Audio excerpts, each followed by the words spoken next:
Yes, people, welcome back to my channel. You are now tuning in to the Indian Scouser. Before we get into the video, please smash a like and subscribe if you're new to the channel. And a special shout out to all the new subscribers so far. It is much appreciated. So thank you for that. And yeah, before I begin, obviously I've been away for 3 weeks now. And I posted on my Insta story saying that I just need a break, a few weeks off because, of our defeat against Leeds United at home. That game completely destroyed me for a while because it was a lot to take in. We lost for the first time at home in over 5 years with the crowd, but officially we lost after almost 2 years. The last time was in Jan 2020 when we lost like 6 at home in a row. So yeah, I was devastated and I was really gutted, but what can we do, right? It's football. We have to move on and look forward to the upcoming games. And obviously, we're heading into the World Cup now. So, there'll be more content for that. Stay tuned to the channel. But yeah, I wasn't mentally ready. I wasn't emotionally ready to come on and start filming again after the Leeds game. So yeah, I just need some time off, but now I'm here, I'm back.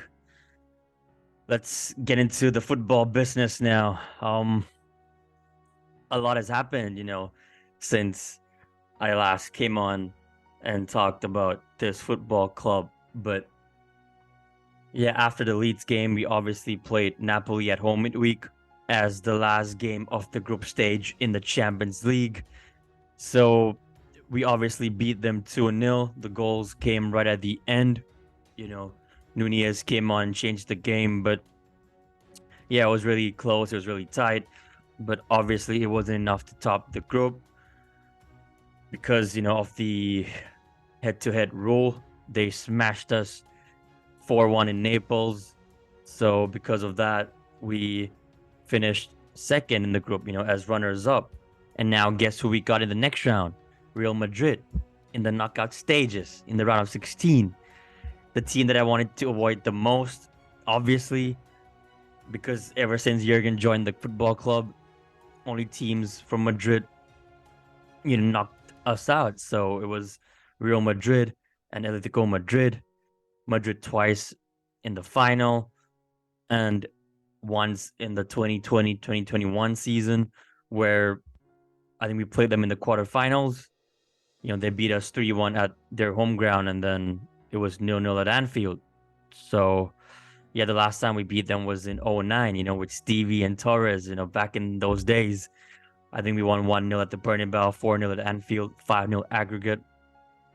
So it's about time that we get one over them lot. So yeah, talk about our luck though, because in the next round of the Carabao Cup, we're facing City just a few days after the World Cup final. So it'll be interesting how the two managers, rotate the teams, so that'll be interesting to see because we only got 7 players going. They got 16. Hopefully all of them comes back fit and ready, to go again. So yeah, after the Napoli game, we played, I think it was Spurs away from home. Mo Salah with a brace. The first goal was a great build-up play. Darwin Nunez with an amazing assist to Salah. The composure, the finishing was top class by Mo. The second one, Mr. Eric Diabolical, obviously gifted Mo. We were 2-0 up halftime.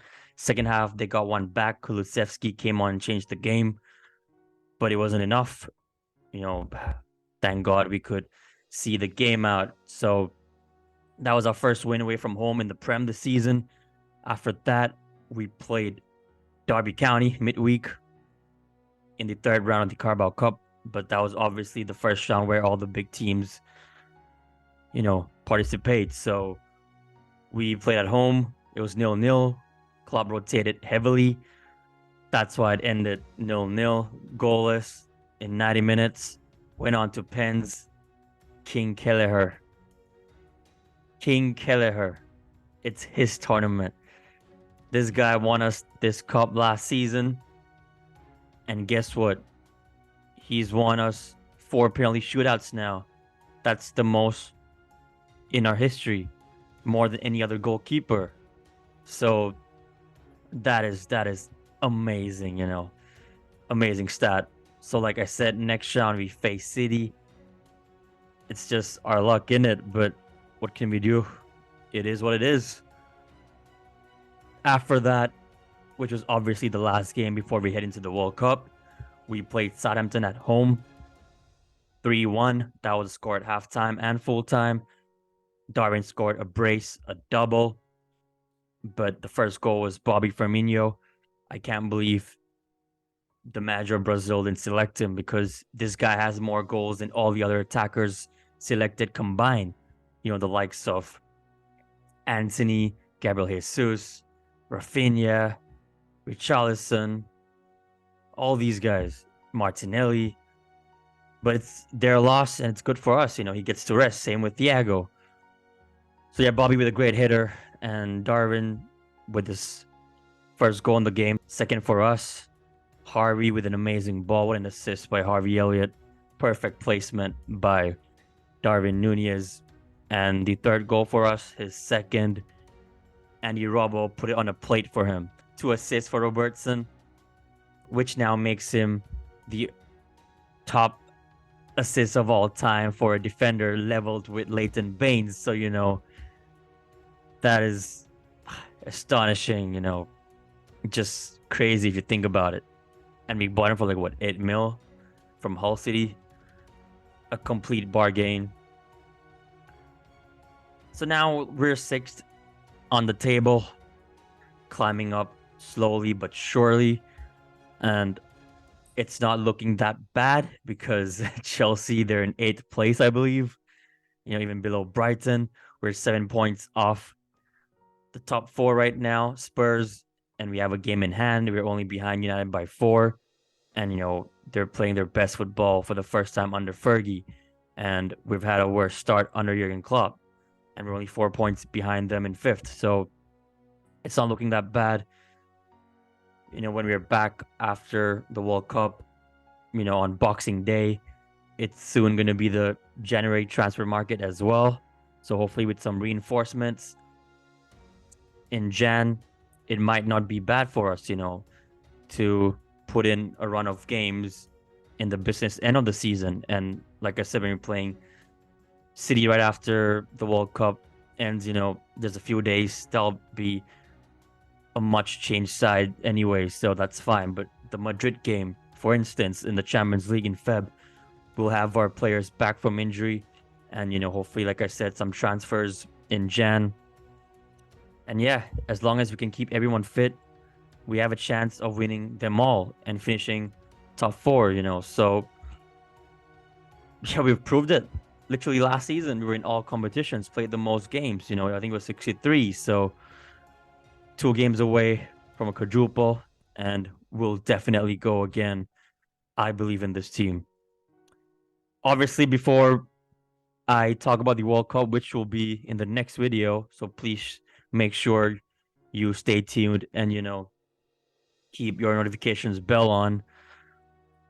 There's another thing I need to touch on about Liverpool that happened, a few weeks ago while I was away. Obviously, FSG are ready sell the club. They put Liverpool up for sale. That's the best news you can wake up to. Like us Liverpool fans, we were waiting for this moment, for this news to break.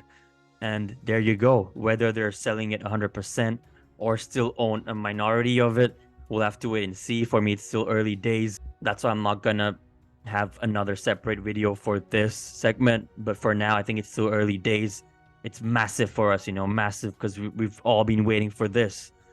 And, the past few weeks, there have been talks about multiple billionaires all around the world, and they're all interested to buy the club, because who wouldn't? FSG bought us for 300 mil.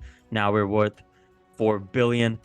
So that's a lot of profit for FSG, and I love how when they released a statement, for me, I think it was perfectly worded out, because as smart businessmen, they're not just gonna come out and say we're gonna sell the club 100%, because obviously it's part of their strategy to sell the club. They're just gonna put it out there, the atmosphere. If they're just gonna say they're gonna sell it, then all the investors can just bid below the value. So it's all part of the negotiation bargain for me.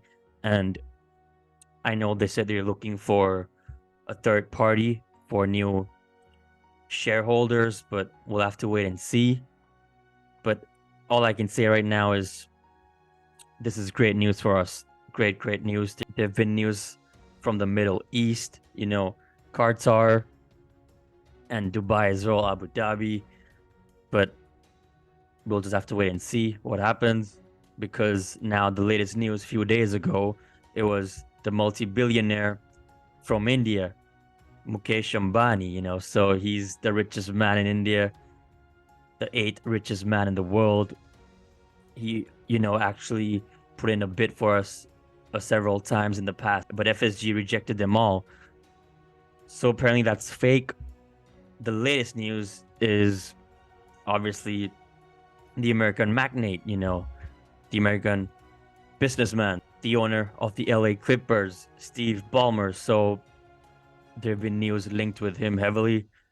I won't be surprised if we sell it to another American, but as long as we see progress, as long as it's the best move for the club, it's for the betterment of this football club, and it's moving forward, that's all we want to hear. That's all we want at our football club. Let's hope for the best. But again, big, big, big news for us. And yeah, that's it for today's video, guys. Thank you for watching. Please smash a like if you haven't already, and I'll see you in the next one. Peace.